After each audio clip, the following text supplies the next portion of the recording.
Saudara, Israel melancarkan serangkaian serangan udara di jalur Gaza yang mengakibatkan setidaknya 22 kematian dan puluhan orang terluka. Warga Gaza menyebutnya sebagai serangan mendadak. Menurut Mahmud Basal, juru bicara pertahanan sipil Gaza, korban tewas termasuk seorang komandan dari Brigade Al-Qassam, sayap bersenjata Hamas. Sebuah sumber Hamas mendesak mediator untuk turun tangan mencegah runtuhnya perjanjian gencatan senjata. Sumber tersebut juga memperingatkan bahwa pembunuhan massal terus-menerus dilakukan Israel dan bisa berpotensi mendorong situasi ke arah potensi kekacauan.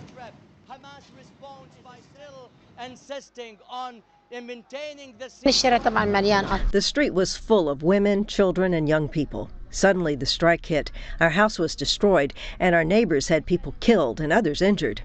I got my family out of the house and was shocked to see that my relative's house next to us was completely wiped out, and the neighbors were wounded. Namun sebaliknya, saudara, Israel malah menuduh Hamas melanggar gencatan senjata terlebih dahulu.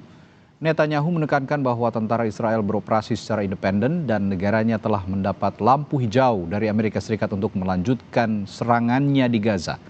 Hamas sendiri menepis tuduhan Israel dengan menyatakan bahwa apa yang terjadi hanyalah upaya Netanyahu untuk melanggar perjanjian. Gencatan senjata berlaku efektif sejak Oktober lalu, di mana gencatan senjata ini merupakan bagian dari perjanjian antara Hamas dan Israel di bawah rencana 20 poin Presiden AS Donald Trump. Rencana tersebut mencakup penghentian pertempuran segera.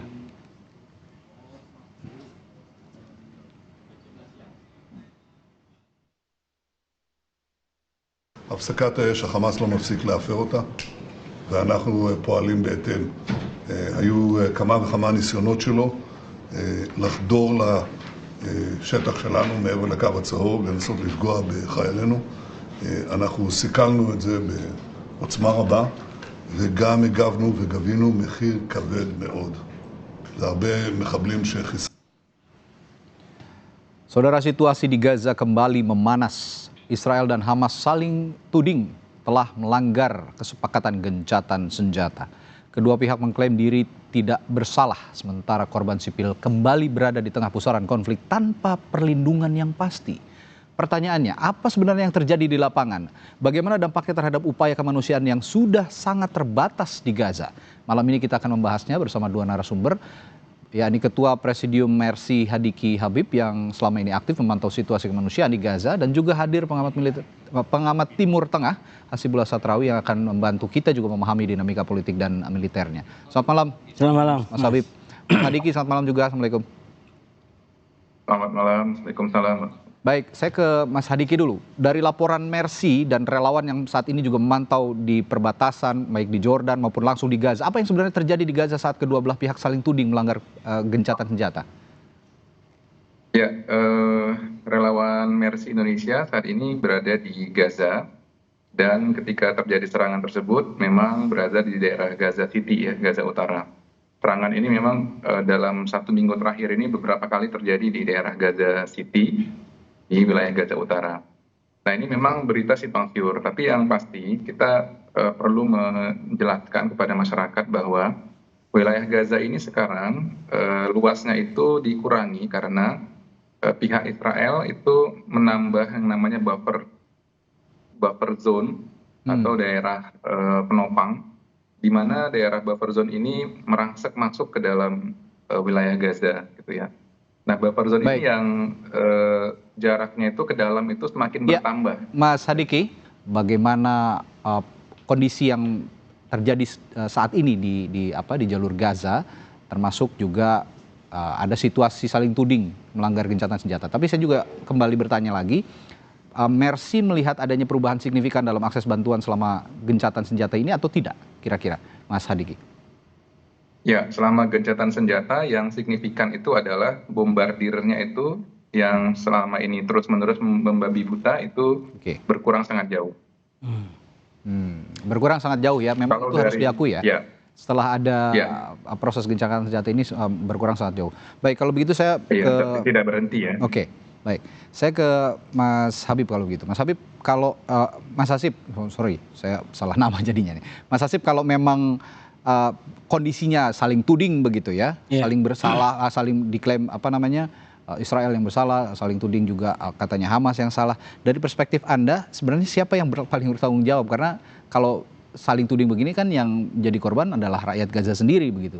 Iya, sebenarnya dalam situasi seperti sekarang faktornya yang paling bertanggung jawab, yang paling menentukan adalah Amerika dan kekuatan negara-negara besar, terutama yang mendukung proposal Trump yang kemudian diadopsi dalam resolusi PBB pada tanggal 18 kemarin, di mana pokok-pokok pikirannya tentang perdamaian Gaza, tentang tentang bantuan kemanusiaan ke Gaza, tentang rekonstruksi Gaza, tentang masa depan Palestina, termasuk demilitarisasi Gaza itu diakui di dalam resolusi ini.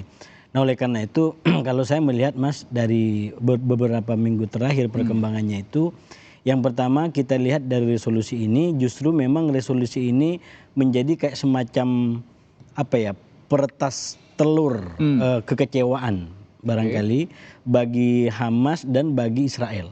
Cuman kita melihat Hamas yang jauh lebih terus terang di dalam menyampaikan ekspresinya, pandangannya, termasuk menolak beberapa poin di dalam resolusi ini karena dianggap gagal menyerap aspirasi rakyat Palestina.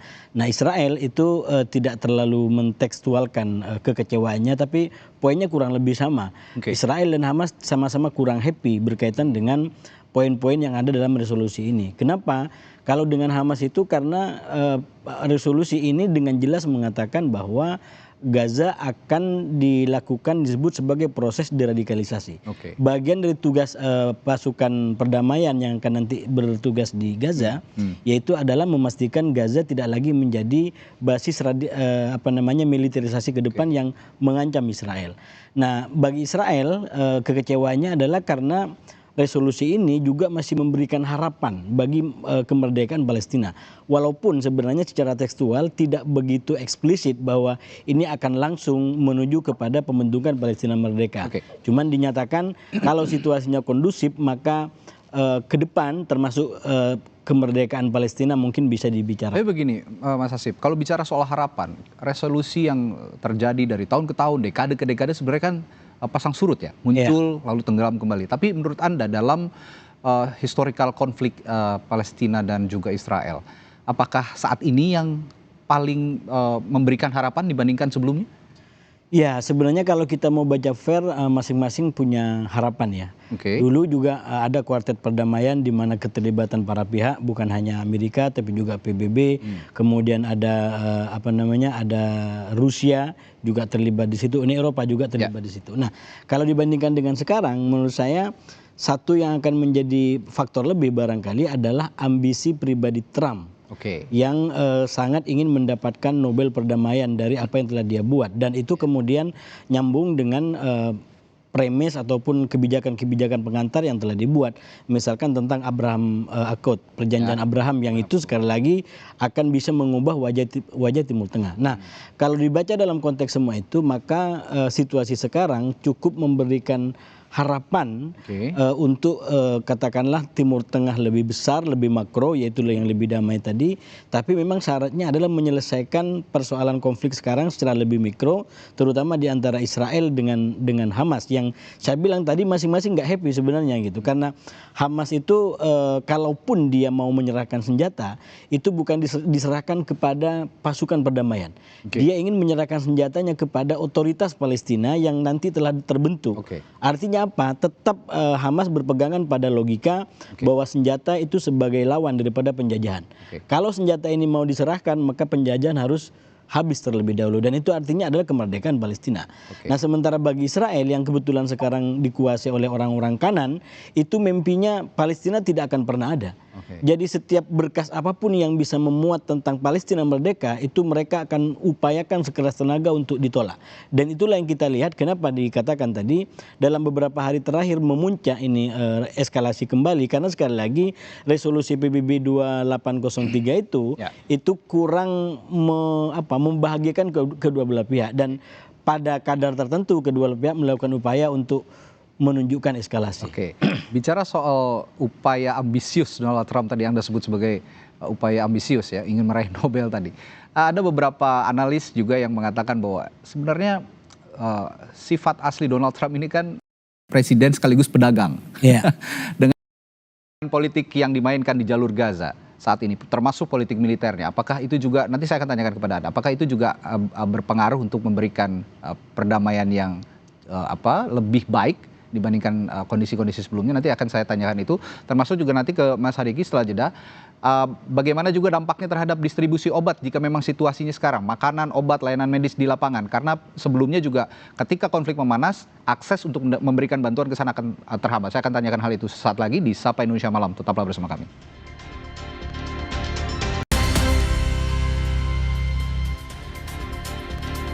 Sebelum kita lanjutkan perbincangan, kami sampaikan dulu berita dari Panglima TNI Jenderal Agus Subianto yang menyatakan Presiden Prabowo Subianto telah memberikan instruksi agar menyiapkan pasukan perdamaian untuk misi di bawah mandat PBB. Pasukan ini akan dipersiapkan untuk operasi kemanusiaan di wilayah konflik seperti di Gaza dan Palestina. Panglima TNI menjelaskan persiapan pasukan perdamaian saat ini telah memasuki tahap seleksi.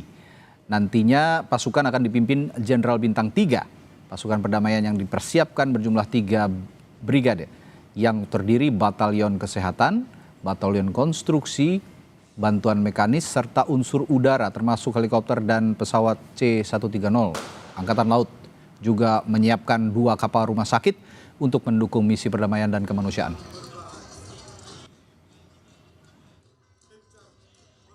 Pasukan perdamaian sudah tahap seleksi, kemudian rencana nanti dipimpin oleh Jenderal Bintang 3, kemudian di bawahnya ada 3 brigade komposit. Nanti di bawah brigade komposit itu terdiri dari 1 batalion kesehatan, 1 batalion seni konstruksi, kemudian batalion bantuan, dan ada lagi bantuan mekanis.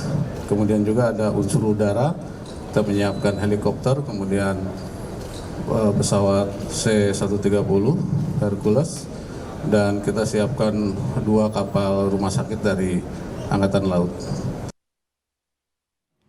Ya, tadi saya sebelum jeda juga bertanya ke Mas Hadiki soal kondisi yang sekarang terjadi di jalur Gaza. Memanasnya kembali hubungan Israel dan Hamas tentu akan sangat punya pengaruh sepertinya terhadap distribusi bantuan termasuk obat-obatan, makanan.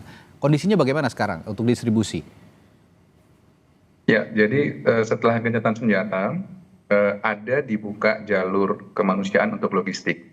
Jumlahnya sangat kecil dan jauh dari kebutuhan. Yang terbuka cukup banyak itu adalah jalur komersil.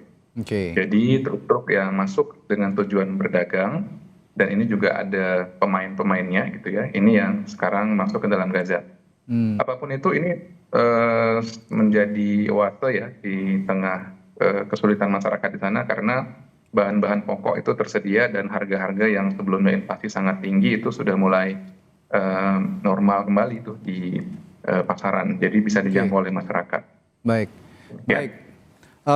Mas Hasib, tadi saya sempat bertanya juga sebelum bertanya ke Mas Hadiki, kondisi Donald Trump yang ingin punya ambisi lebih begitu ya, memberikan Nobel untuk perdamaian lah di jalur Gaza.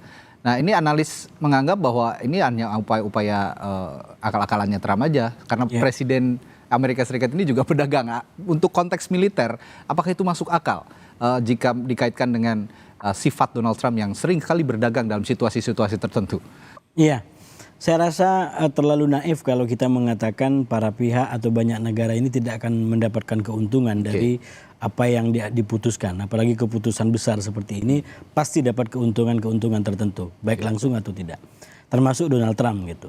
Nah, oleh karena itu kalau saya melihatnya 2 Mas dari perkembangan ini. Yang pertama, kemungkinan pengiriman pasukan seperti disampaikan tadi itu akan tetap terjadi, mengingat karakternya ini dari awal kan sebenarnya sama di antara Hamas, Israel, dan Trump. Sama-sama orang yang susah untuk didekte oleh pihak lain, dan sekarang Trump sudah mengatakan ini jalan, resolusi apalagi sudah jadi hampir pasti ini akan terus berprogres ke sana. Ya, Dan dalam konteks itu mungkin satu yang catatannya, karena petanya begitu liar, maka yang harus diantisipasi oleh pasukan kita adalah justru jangan sampai berhadapan dengan milisi-milisi Palestina. Karena Israel menginginkan pasukan perdamaian itu digunakan untuk menghancurkan Hamas, menghancurkan milisi-milisi Palestina, termasuk kalau nanti di sana adalah pasukan kita. Ini meski singkat harus dijawab singkat, tapi harus saya tanyakan tadi terkait proses pengiriman pasukan perdamaian dari Indonesia,